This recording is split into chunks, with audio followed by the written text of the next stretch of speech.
यहाँ पे क्वेश्चन पूछा गया है, राजू जी आप हमेशा म्यूचुअल फंड के एडवांटेज के बारे में बताते हैं, डिसएडवांटेज क्या क्या है। तो पहला डिसएडवांटेज म्यूचुअल फंड में जान लीजिए, आप जैसे ही पैसा लगाएंगे 10 से 20% गिरावट समझ लीजिए हो ही जाएगा। बोलते हैं बहुत लोग, मैं जैसे ही लगाता हूँ स्टॉक मार्केट में पैसा गिर जाता है। हमेशा ये मान के चलिए ये डिसएडवांटेज है। और एक चीज़ याद रखना है कि गाय दूध देती है, दूसरा सेंटेंस है कि गाय दूध नहीं देती है, गाय का दूध दोहना पड़ता है। ठीक उसी तरह मार्केट जब गिरता है ना तो गिरता नहीं है, गिराया जाता है। आप कहेंगे कैसी बात कर रहे हैं, मार्केट गिरता है, मैं बोलता हूँ गिराया जाता है। ये पता नहीं चलेगा आपको, तो यहाँ पे आपको जोड़ना पड़ेगा।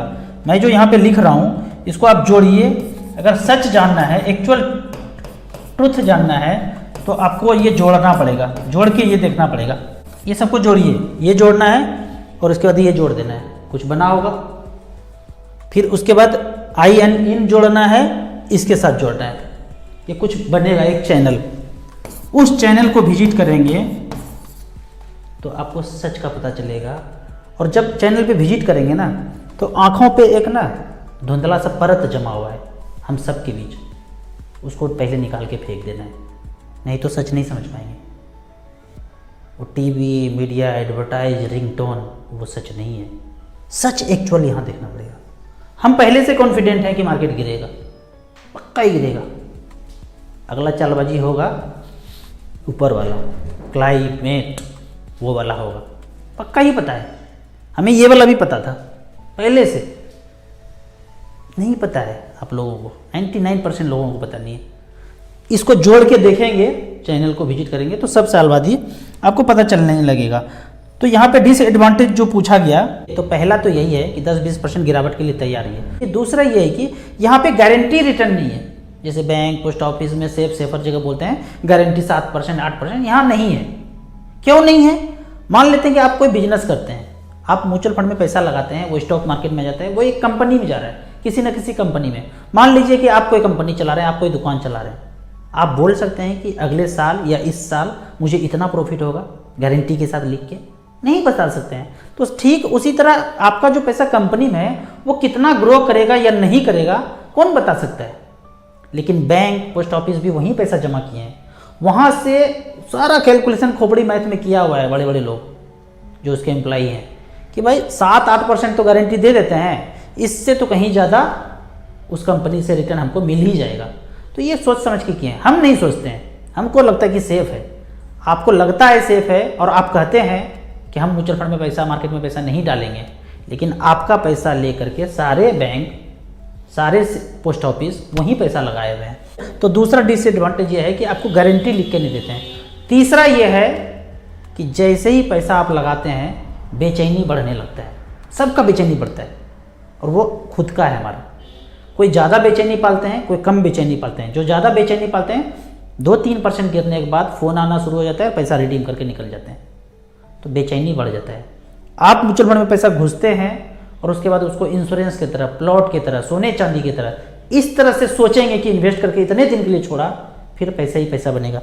दूसरा क्वेश्चन है कि बेस्ट 10 म्यूचुअल फंड के बारे में बताइए एएम वाइज। एएम वाइज जानना है तो बहुत आसान है, StarSIP.in के पेज पे जाएंगे, ऑल इक्विटी लास्ट 10 ईयर्स को सेलेक्ट करेंगे। कैसे सेलेक्ट करेंगे? मोबाइल व्यू में जाते हैं, ऑल इक्विटी हमने यहाँ पे सेलेक्ट किया, लास्ट 10 ईयर्स है और 10 लाख रुपया है, यहाँ पे एयूएम है, इसको टच कर देना है। टच कर दिए, पहले परसेंटेज वाइज था, अब एयूएम वाइज हो गया। तो सबसे ज्यादा एयूएम जिसमें है वह है HDFC mid cap opportunity, 39 lakh crore इसका एयूएम है। 10 लाख रुपया किसी ने 2013 में लगाया था, पैसा है 66,98,000, 20% का रिटर्न जनरेट करके दिया है।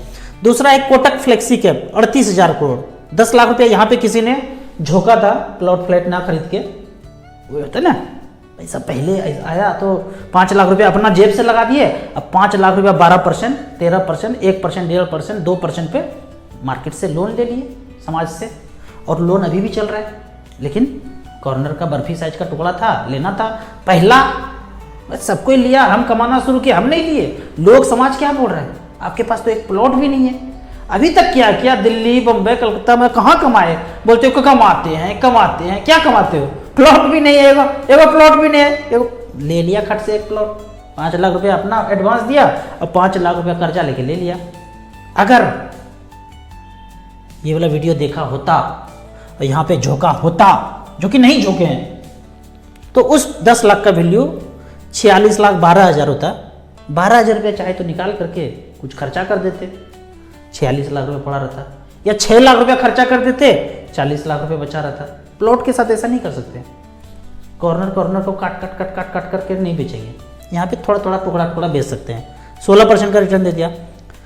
आईसीसी प्रूडेंशियल बुल्लू चिप, बेहतरीन फंड, लार्ज कैप में, एम 37,000 करोड़, 10 लाख का बनाया है, 40,97,000, 15% का रिटर्न। एसबीआई बुल्लू चिप, कुछ को नहीं समझ में आता है हमको। बैंक में एफडी है, बच्चे के नाम पे, पोते के नाम पे, बहू को देना है, गिफ्ट करना है, कुछ नहीं समझ में आता है, कुछ ज़्यादा नहीं समझना है। बैंक वाला म्यूचुअल फंड में जाके डाल देना है। एसबीआई बुल्लू चिप चल रहा है सदियों से, झोंक देंगे। अच्छा गिर गया तो, भाग गया तो, ये सब का कोई गारंटी नहीं है। ना हम लेंगे, ना म्यूचुअल फंड, ना एमपी, ना सेवी, किसी को मतलब नहीं। हम बताए, हम आपको मोटिवेट किए। हम तो बोलते हैं 100 रुपया ही झोंकिए, जब सब कुछ समझ में आ जाए तब ज़्यादा झोंकिए। आप किसी को ब्लेम नहीं कर सकते हैं, राजू भैया ने बोला था तो कर दिए, नहीं करना है। 100 रुपया करना है मेरे कहने पे, डूब जाएगा तो हम दे देंगे 100 रुपया। बाकी सारा पैसा आपका मर्जी, करना है करो, नहीं करना है मत करो। प्लॉट खरीदे थे तो किसी से पूछे थे, अपने मन का था ना, बढ़ जाएगा ऐसा सोचा था। वैसे म्यूचुअल फंड में खुद से एनालाइज करना है। पराग पारिक फ्लेक्सी कैप 35,000 करोड़, 10 लाख का वैल्यू, 2013 में इन्वेस्ट किया था, 55,23,000, 18% का रिटर्न।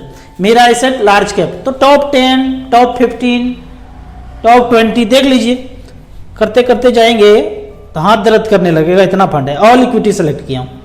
सबसे लास्ट वाला देखते हैं जिसका एम कम है, 6 करोड़, टॉरस इंफ्रा, मात्र 6 करोड़ का एम है, return 15.55।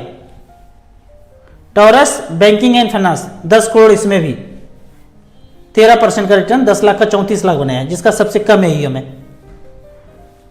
Aditya Birla commodity equity, यहां पे 13 करोड़ का एम, 6.51।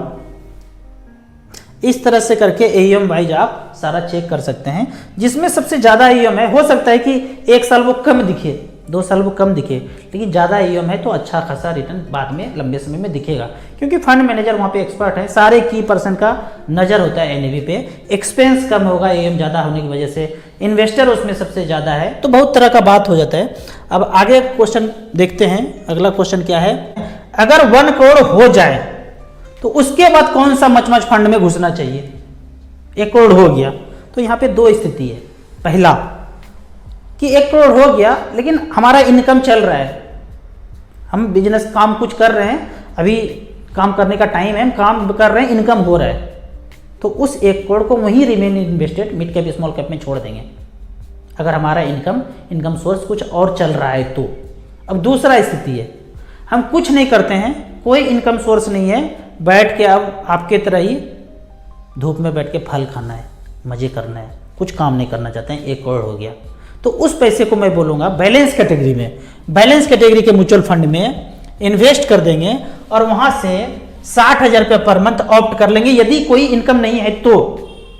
दूसरे अर्थों में बोल सकते हैं कि आप रिटायर कर रहे हैं, कहीं से बड़ा पैसा आया है, विवादित प्लॉट फ्लैट था उसको सेल कर दिया, 1 करोड़ हो गया या 50 लाख हो गया, तो मेन्यू में यहाँ पे जाएंगे HWP सेक्शन में, उस 1 करोड़ को यहाँ पे शिफ्ट कर देंगे। कौन कौन सा फंड होगा, तो टॉप का एएम वाइज देख लेते हैं। SBI equity hybrid, ICC potential equity and debt, HDFC hybrid equity, Canara Robeco hybrid equity.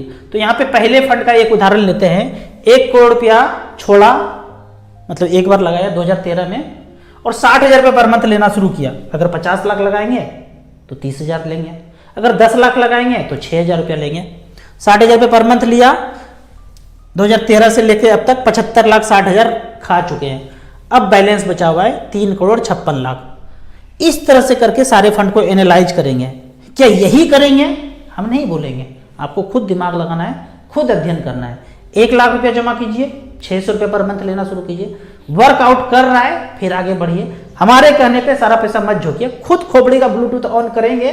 हम आपको सिर्फ मोटिवेट कर रहे हैं कि ये भी एक अच्छा चीज़ है, कॉर्नर का प्लॉट फ्लैट तो ले लिए, हर कुछ में इन्वेस्ट किए हैं, सोना चांदी हीरा मोती सब में इन्वेस्ट किए हैं। एक म्यूचुअल फंड भी एक अच्छा एसेट क्लास है जहां आपका जीवन यापन अच्छे खासे से हो जाएगा अगर यहाँ पे पैसा रिमेन इन्वेस्टेड रहते हैं तो। अब अगला क्वेश्चन है कि कंप्लीटली म्यूचुअल फंड में डिपेंड नहीं होना चाहिए। वेरी गुड क्वेश्चन है, सही बात है।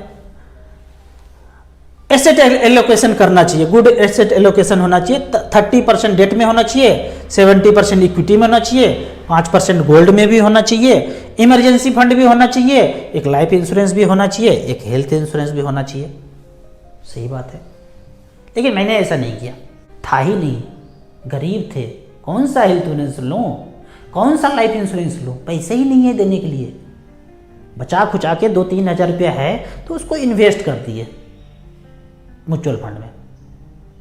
जब थोड़ा सा पैसा हुआ, लगभग 12-13 लाख रुपया हुआ था, तो एक कार खरीदे, ज़रूरत पड़ गया, 2 बच्चे हो गए, धूप में कहाँ जाएं, बाइक से मुझे डर लगता था, अकेले तो चला लेते थे, वाइफ को भी बैठा लेते थे, लेकिन बच्चे के साथ हम बाइक में कभी नहीं घूमे हैं। सेफ्टी, हमेशा सेफ्टी लेते थे, तो कार खरीद लिया 3,30,000 का। तो कार में देखा कि 8,000 रुपया कार के इंश्योरेंस में जा रहा है, वो लोहा लक्कड़ का चीज़ में 8,000 रुपया सालाना इंश्योरेंस।